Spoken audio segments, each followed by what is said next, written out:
Good morning, children. Happy August. Happy full moon as well. It's time for not a speedrun game. What mood are we in today? Medium evil, I would say, probably. No, not accepting friend requests on this account. So yeah, it's a Tuesday morning. We've got a Nimzo. Right, if your opponent allows you to grab the centre. So my queen defends d4, therefore d4. Therefore d4.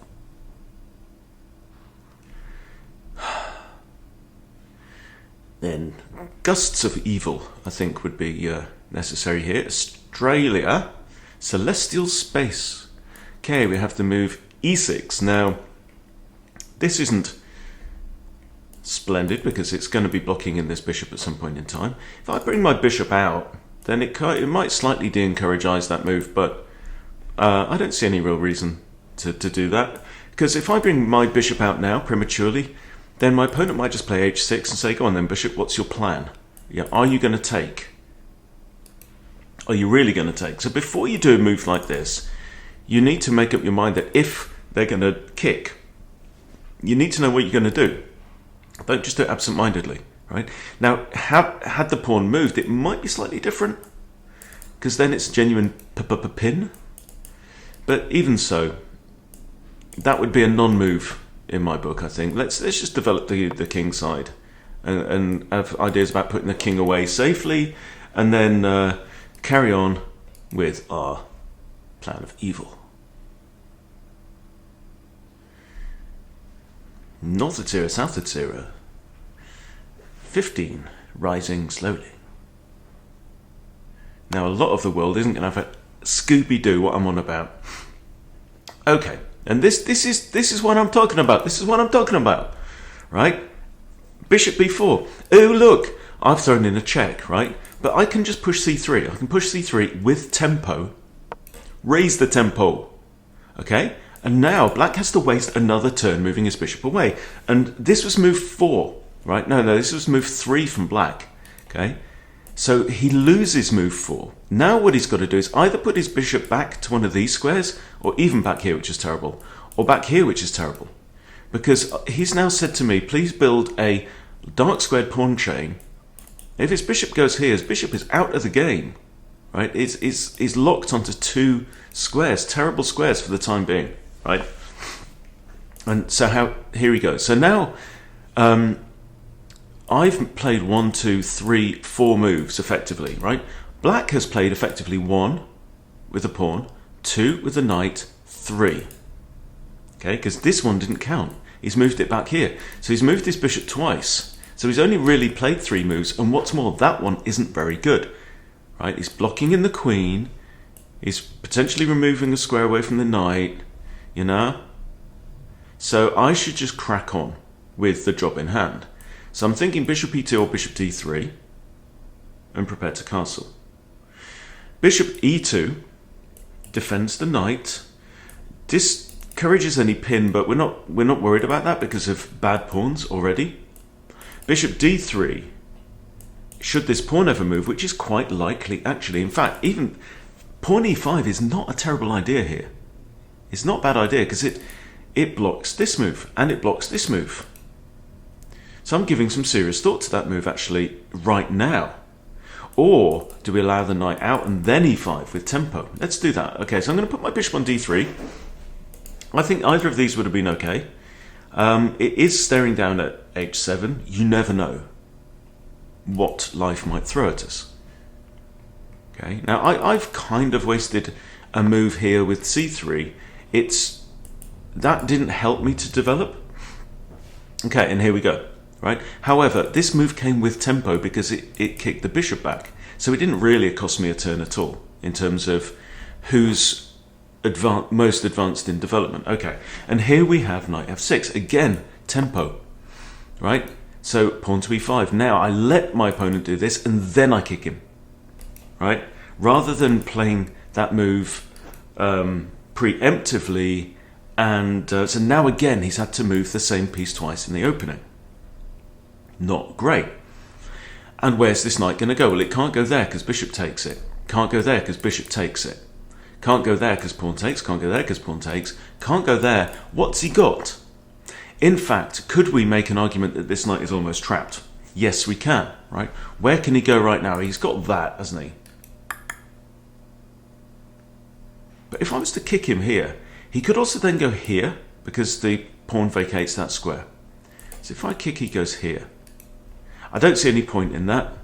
It's just like wasting time trying to chase that horse around the board.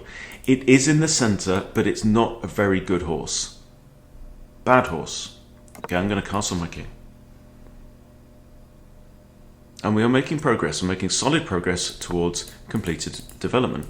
We've got a massive dark squared pawn chain. That makes life hard for this bishop. My bishop, however, because it's on this side of the pawn chain, right? If you think spatially, my bishop is not too compromised. His bishop really needs to come over here, but it can't right now. It could come here, I suppose. I've got the option to take him out. And now h6. This is creating a hookity hook. Right, my bishop at some point might have plans of coming in and giving up its life for that pawn in order to peel open this. So is black thinking of castling short? He needs to think quite carefully about that. So what's this knight going to do? I think this bishop's fine. It can actually play a part in the game without ever having developed off c1. This bishop's kind of fine. I was thinking about maybe drop the bishop back, queen d3 with plans of this. That is a thought. But I'm thinking this knight needs to find gainful employment. So something, even coming all the way around here, and I've got time, I feel like I'm good because black has wasted time in development. So I think I can afford the luxury of whizzing a knight around the board. I actually want my opponent to castle. Aha.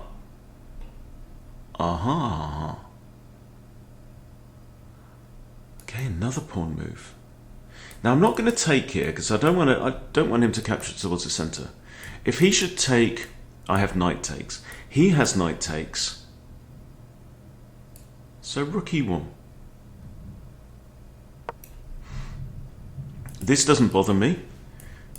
I'm going to end up with, I could even, because what's happening here is he's kind of opening up the center. He shouldn't be playing in the center when your king isn't castle. Okay, there goes the king. There goes the king. Okay. I'm not going to take here. Definitely. Okay. I'm going to carry on with my orchestral knight maneuvers. Now, if I do this, is there a problem with that? Okay, knight here. If he should take, I can take with a pawn. No problem.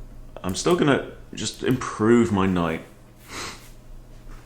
If my queen could come to this square, I have the option of bishop takes h6.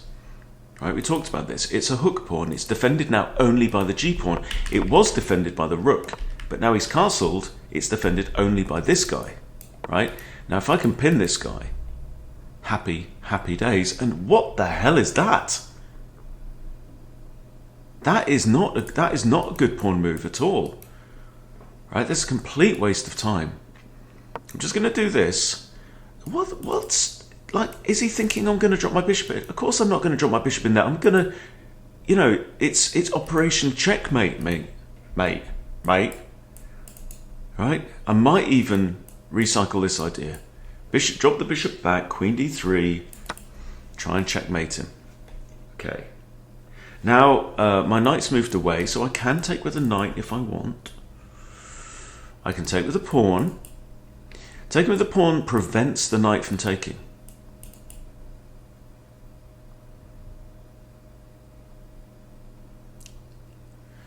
I don't really want to be trading queens.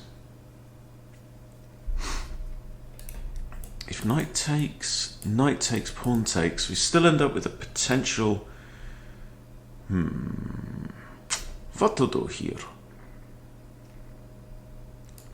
Knight takes, if knight takes, rook takes, and we don't have any issues. And I've lifted a rook. It does maybe become a target, but...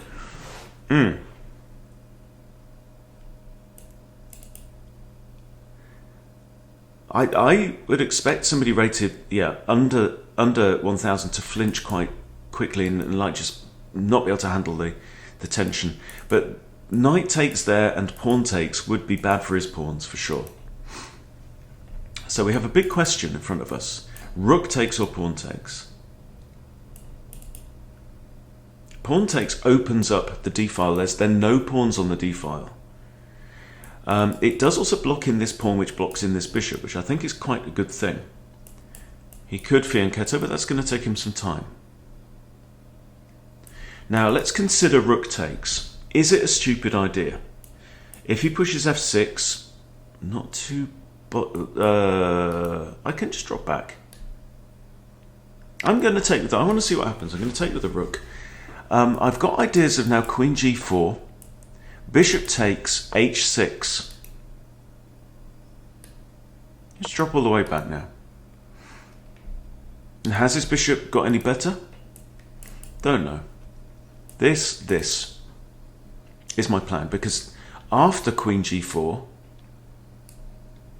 now if queen g4, is he going to just push this pawn? I can actually play my bishop there.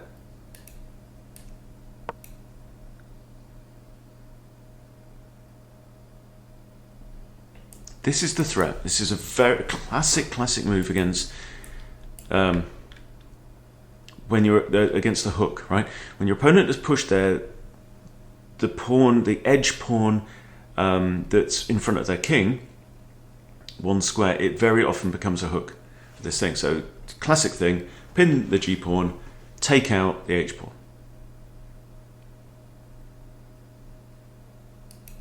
Now he might have ideas of this, but then I do have bishop f5. If he takes, I take. I don't know. I just feel like I've got a far more solid position, and one of the reasons for this is pawns. I have very tidy pawns. There he goes. Okay, we have this move. I'm kind of inclined to move this way, and there's two reasons for that. One is it can defends this pawn, and the other reason is that I'm threatening mate. So now what? Is he going to do this? That's not good, because I take here and hit the rook, you know? Got ideas of this, maybe. Oh, I'm also threatening the knight. Ouch. Ouch, black. Ouch.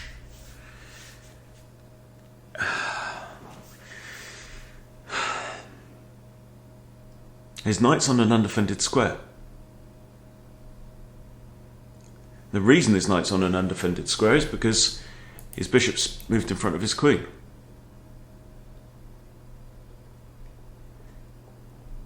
It's all just... You know, people say... In fact, I had a question yesterday in the chat. Sorry, I can't remember who sent it. On chess.com, someone sent me a message saying, what is the difference really between an 800 and a 1600? And this is the difference between an 800 and a 1600. But it's lots of little things. So what I think we should do is, let's go, when this game is over, and when there's a severe gust of evil and I beat this guy, because that is absolutely my intention, we will go over the game and I'll try and explain what is the difference between a 1600 and an 800. Okay, I have free knight, I have a free pawn with tempo against the rook. If I do this and the knight runs away, I take the rook. What have I won? I've won 2 points. I've got a rook at the expense of a bishop, right? This is 3 points outright. Okay. Another idea is I actually have this as well, hitting the bishop, not that pawn, that bishop here. But then we have rook e8, and that solves a couple of issues. So I'm going to take the knight, and I'm still threatening this and threatening that. This pawn is now pinned, right? So it's different. This pawn was pinned here before.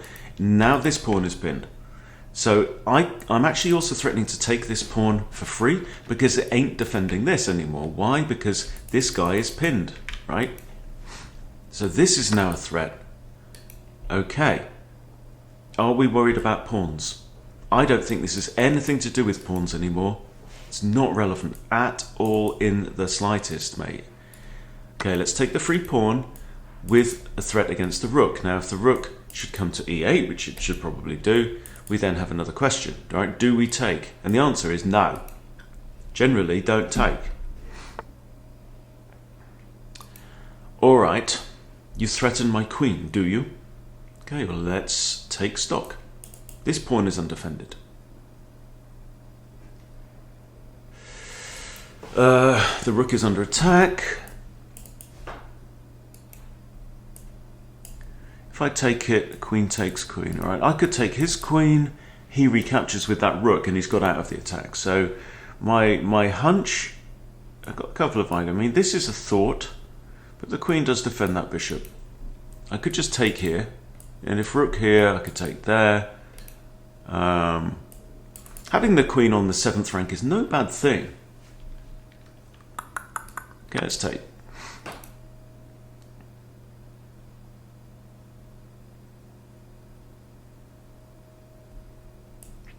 This.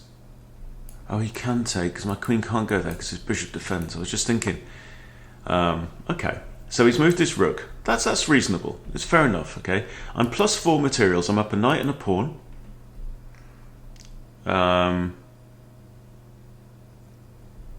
So now I just want to annihilate my opponent. The queen's the only defender of this. The rook is the only defender of this. The queen is the only defender of the rook. Defends, defends, defends. Queen defends bishop. Everyone defends the queen. This pawn is defended twice. So what we see from this is my opponent has a consistent position where everything is actually defended. He's coordinated. I might just push this pawn, actually. Am I worried about this? No, because I'll just take here. I'm just going to push this pawn.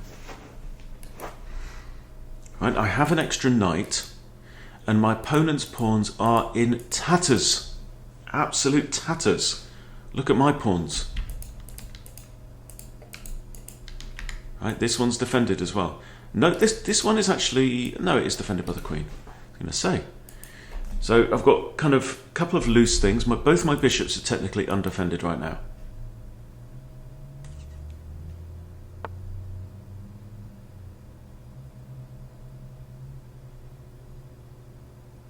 I don't really get that at all.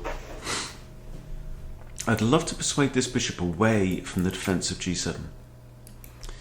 So how about this? Then that blocks in my bishop.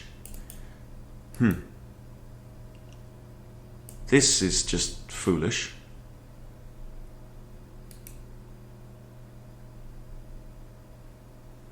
How do we get rid of this bishop? I want to keep my bishop there because I'm working on an idea of queen g7 mate, but I need to get rid of this guy.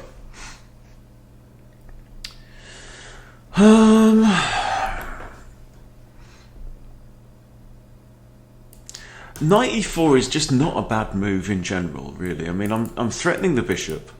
Remove the bishop pair. I'm going to play it, you know. I'm going to play it. Also threatens this pawn that he's just put on c5. Kind of making a bit of a blockage here. My queen's not in danger. My queen has this square. My queen potentially has that if the a rook moves to b8.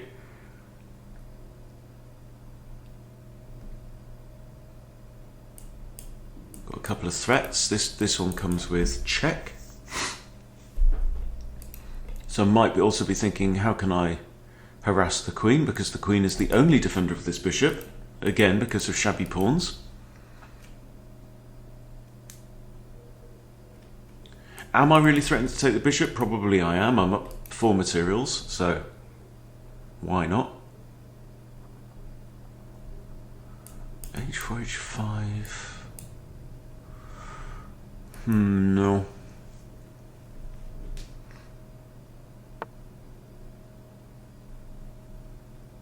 Okay, he saves the bishop. And it still defends that, which vexes me. But this hits the bishop again. It's defended by my own bishop.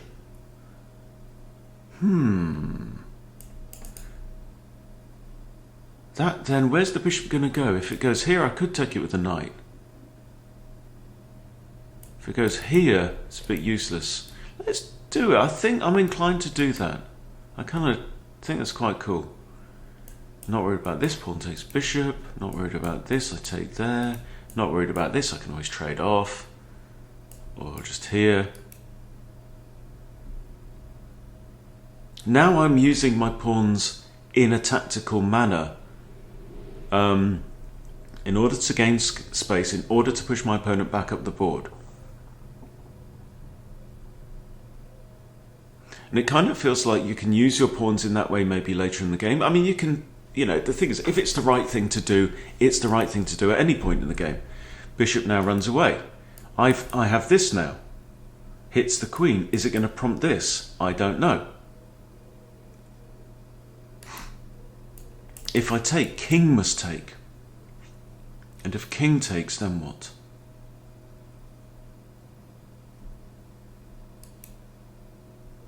I also just have this pawn, but no, my bishop hangs, so something must be done. This move, maybe this... Oh, that doesn't work at all. That doesn't work at all. Bishop can't come back. If pawn moves, that's super, super duper weakening, isn't it? Pawn moves. My queen's looking at this bishop. I don't know, there might be something. I'm attacking his queen, he has to react.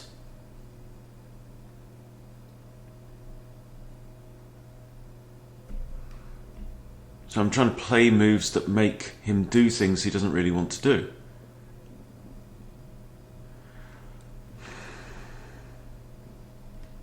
This move might come, actually.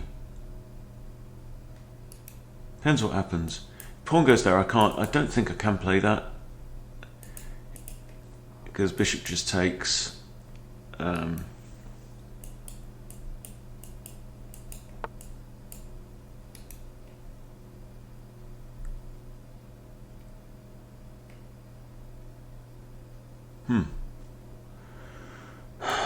might just come here and threaten this pawn. Or I just take the pawn. If queen takes, I'll recapture with the knight. It's not a bad place for my knight to be. It's not the best place, but it's okay. I think the knight's safe enough. If I do this, queen takes, knight takes, he's probably going to come here, hit my knight. My knight has to move away, then he captures this pawn. I think that's kind of his general idea. But we're up in material, so sod it. I don't need queens to win the game. I'm going to defend that pawn, and then we're just going to have another think about how to cause maximum pain. This pawn still hangs. This is still a plan. It's going to force his bishop to take. That wins me the bishop pair. But that just forks rooks, yeah? Win material. This bishop can't move with check. That's fine. Okay. You didn't think that through. Probably a mistake, not a blunder. It doesn't lose loads of material, but, it is just eating away at black now. Right, it's just this one. Make the rook take, I think. And again, it's just a thoughtless pawn move. He's thinking, well, he hasn't got it. He doesn't know what to do, so he's just pushing wood. Right. Now I'm thinking probably my gut instinct says to double up on the open file. There's only one open file on the board. This is semi-open. This is semi-open with white on it. My gut says just double up. I don't really have to do much now. Now it's just a case of patience, I could even play like king f2. We have an increment, so non-mistake moves are all good. That would not be good. That's what I meant to do. Maybe rook e4. Rook e4, he goes here. Oh, I can't defend the bishop then. That would be a skewer. So got to be careful about that, right? Skewer. My bishop's undefended. So I could even do something like this. Just try and generally improve, put my pieces on defended squares. This guy's defended. What's that about? What's the point in that? Right, this move, which is the move I was thinking about anyway, also attacks the rook. Opponent needs to be careful not to lose it. I'm now up a full bishop. Okay. This and takes. Yeah, he's got a passed pawn, but my king is in the vicinity. My king could even just move here. Not a bad idea, actually. At all. just blocking off these files, trying to neutralize his only asset, really, which is this passed pawn. I could also just drop my bishop on d3, but a centralized king's no bad thing in the endgame. Am I worried about this? Absolutely not, in the slightest.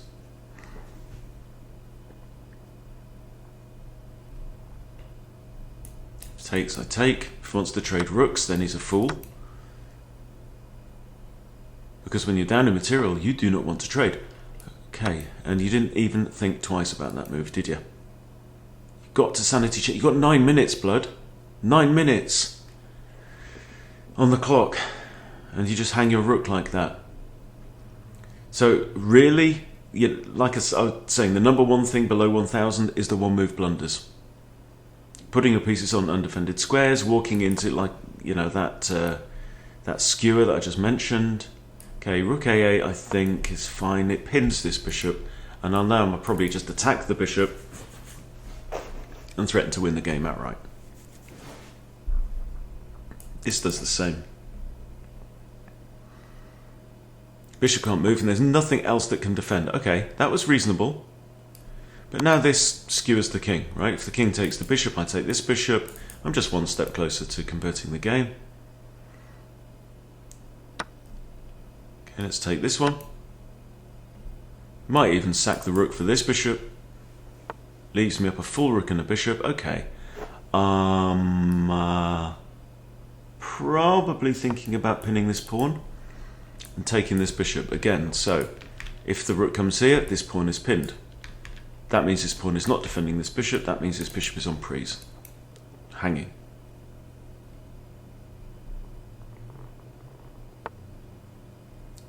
Okay. That doesn't change an awful lot. I still have this idea. Hits the bishop. Where's the bishop going to go? It's going to go here with check. Fair enough. I'm going to block with my bishop. Again, putting the pressure on you. So you can't go, well, you can. I might just, oh, no. Do not trade off. He's just dead lost now. Right, simplest solution is to eradicate this pawn and then push Barry onto victory. So the rook comes down. He can't defend the pawn.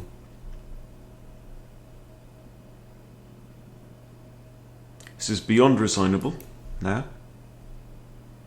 His only hope is a stalemate.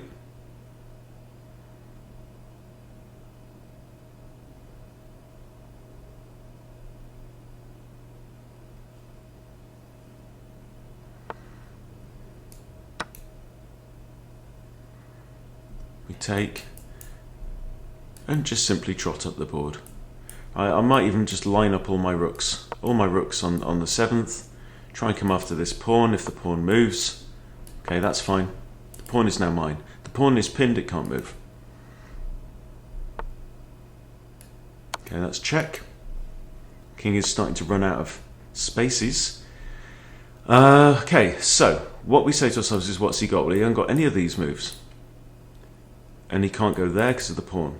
So the king actually only has one square, can't go there because of a pawn. So can I just take here?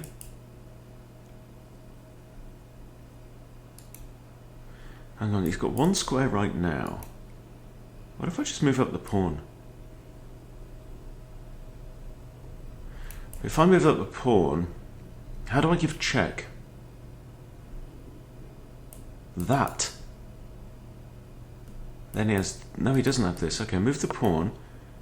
If this and this, is that mate? No, he goes there. Right, okay. Now if I put rook here, he has that again. Do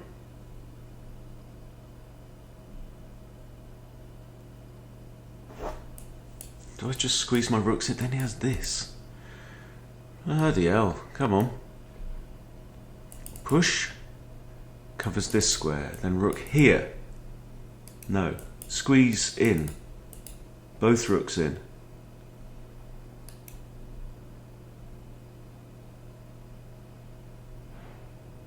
Yeah. So it's kind of B. Let's say he moves here. B5, he takes here. This rook comes in. Whatever he does next, that's mate. That's what I'm thinking. He has to move this pawn. The only other legal move, I think, is that. Which solves nothing, changes nothing.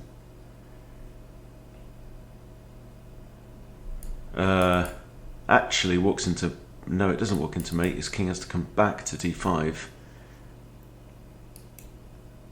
That, maybe I'll take this pawn, and then that's mate.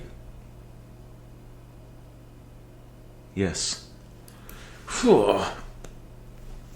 It's hard work. These endgame thinking exercises. Don't like that at all.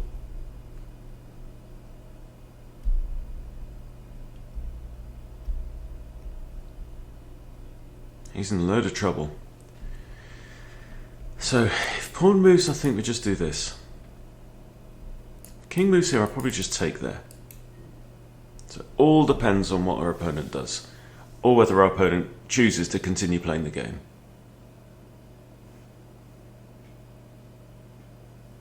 Well, I'm enjoying this challenge of trying to find the quickest finishes and the best finishes. I've not been terribly good at that recently, as I've really identified it as a weakness in my game.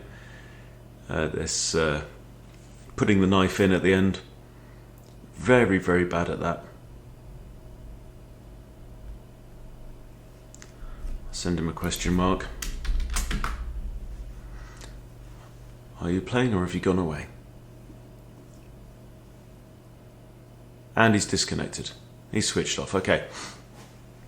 So, it's a win, but we have to wait for 1 minute and 30 seconds, which isn't the most sporting thing in the world, but, you know, I'll let him off, considering the circumstances. So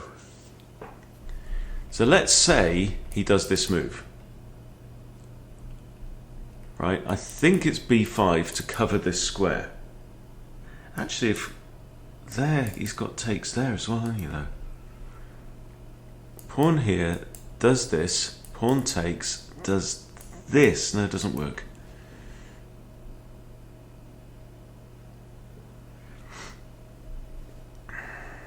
Pawn forward. Okay, what's the situation? We're covering all of these squares. So right now he only has one square. What you need to do is cover that square and give check. That's one way to do things. What does this do? That's mate, actually, isn't it? But I can't move there immediately. That's the problem. And here to cover that square. Ugh, what a pain. Here he goes here. And I can't drop down because it drops that rook. Oh man. 6, 5, 4, 3. So we're going to win 6 points and move to 1006. Okay. Let's grab the PGN and go over to a neutral analysis board. And we paste in, but with the numbers removed because we want your honest appreciation, please, Fishy. Okay. How did we do? I hope I was above 1000. 82 accuracy, but opponent played 74. That was very decent indeed. 82 I'm happy with. 1850, and he played like a 1500. Interesting. But inaccurate in the opening and in the middle game. It didn't like my opening. But I had no blunders. One mistake in the game. Okay, so the question that we put to ourselves is, what is... I mean, okay, my opponent apparently played like a 1500, so he's not really an 800.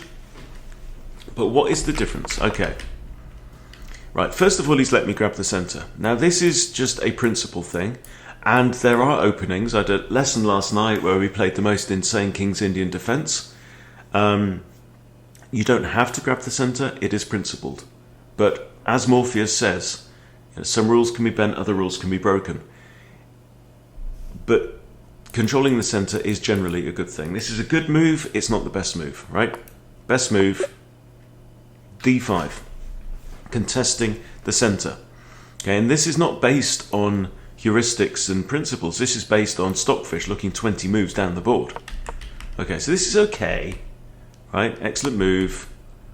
And that's inaccurate, right? And now white is plus 1.2 already.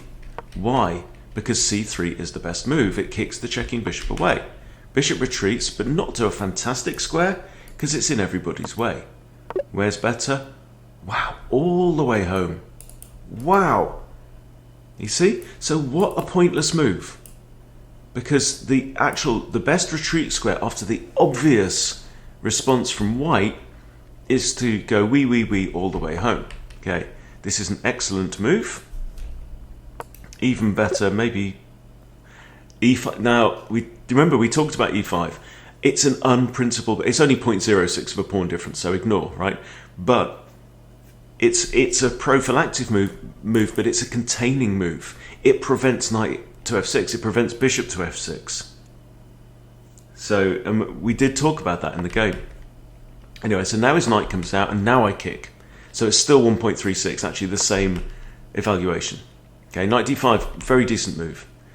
Excellent move from me. Another good move. So he's playing decent moves, but what he's not doing is developing his pieces. What he's not doing is gaining control of the board. So you need to be thinking overall of, I want to dominate, I want to occupy, I want to control squares, particularly in my opponent's half. And this knight is not doing a bad job, to be fair. But this again, this is like it's an unthinking pawn move, right? It didn't need to be played. So what's his worry? Is his worry that my knight comes in? Well, let the knight come in and then kick it. You don't have to prevent it. Now, the difference is that e5 was a good move because it prevents a developing move, right? My knight's already developed. Okay, anyway, knight bd2, excellent move. Excellent move. I did definitely approve of that from black. And that is my mistake. It says you should have centralized the knight. So what's it wanting, this or this?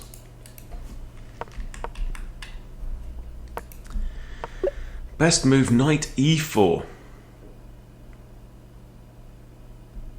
Just improving the knight, and that's 0.9 of a pawn difference compared to that. I mean, we're not quite in the middle game because we haven't really completed development. I've still got 2 pieces to get off the back rank to connect the rook, but according to the engine, just improve. And this knight, I think, does become a bit awkward later on. Okay, that's a miss because he could have taken there.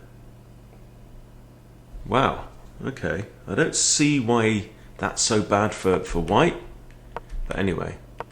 So he does. Then I move my knight in, okay, because I want to improve the knight. It was doing nothing on d2. Again, sloppy. Why? Why push a pawn? Pawn moves are not cheap. Pawn moves are expensive. You need to think carefully about pawn moves. There's a line in Hagukari, the Way of the Samurai, that says that some samurai master said that small matters must be treated with great thought, and another samurai master said, well, also very important matters should be also treated lightly in a similar way. So it's in the film Ghost Dog. If you've seen Ghost Dog, fantastic movie, really, really good movie. Includes a lot of quotes from that book, Hagukari. Great film. But so the thing is, pawn moves should be taken seriously, even though they appear to be small and minor. This it didn't like. Well, bugger me. I mean, dropping the bishop all the way home. And it's probably thinking about this, and then some kind of a tacadoodah with a knight. That's what it's thinking about. And I considered that, this rearrangement of bishop and queen. What about bishop c2 here? Is that so bad?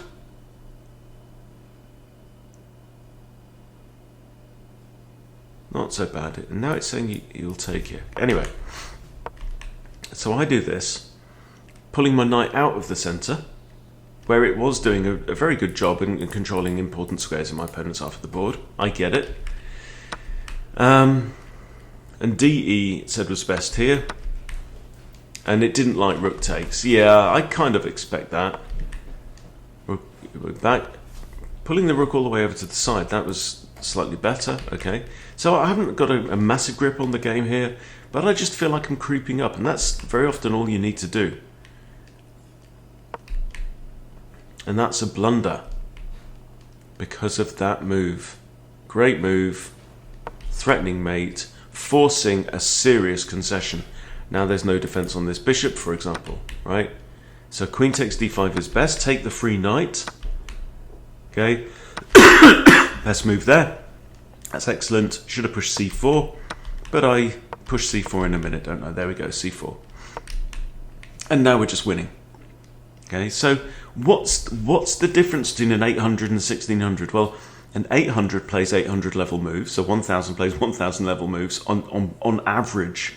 And we've just seen a bunch of sloppy moves. We've seen a bunch of moves that don't really improve the position, don't really accelerate our development and our campaign to control the board. And it really is as simple as that, because there's 1,000 different factors in chess, right? We mention some of them a lot because they are of supreme importance, like developing your pieces, king safety, stuff like that, right? Control of the board. These that are very, very important factors, but within those factors there's lots and lots of tiny little things. You know, somebody described it as improving at chess is just putting on 50 coats of paint. You know, all these layers that you just have to add up. And some of us are weaker in some areas, and like, you know, spotting checkmating patterns is not a great one for me. I know that, right? So I'm trying to work on it. I'm trying to be conscious about it. So yeah, there isn't a simple answer to what is the difference. The difference is the sum of all of this. It's like, what makes somebody good at decathlon, or what makes somebody good at soccer or tennis or rugby? You know, there's a huge number of different skills and attributes that go into it. What are your strengths, right? And chess is no different to all of that, which is why it's so goddamn frustrating and so goddamn beautiful. Anyway, so good game. I enjoyed it. Hope you enjoyed it too. Thank you for watching. See you next time.